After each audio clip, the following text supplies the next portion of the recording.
Prvi rezultati izbora u Rusiji, vladajuća jedinstvena Rusija vodi, slede ih komunisti. Vladajuća jedinstvena Rusija predsjednika Vladimira Putina ostaće glavna politička snaga u zemlji, sudeći po prvim rezultatima parlamentarnih izbora, na osnovu 9% prebrojanih glasova. Jedinstvena Rusija je na osnovu 9% prebrojanih glasova osvojila 38,57%, sledi Komunistička partija sa 25%, LDPR sa 9,6% glasova i Novi ljudi sa 7,9%. Izlaznost je do 18 časova bila 45,15%.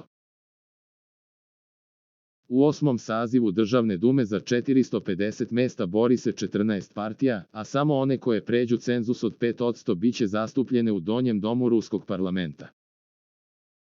Za najnovije vesti iz zemlje i sveta kliknite subscribe, like i zvonce svaki dan. Najnovije vesti, zato nas zapratite.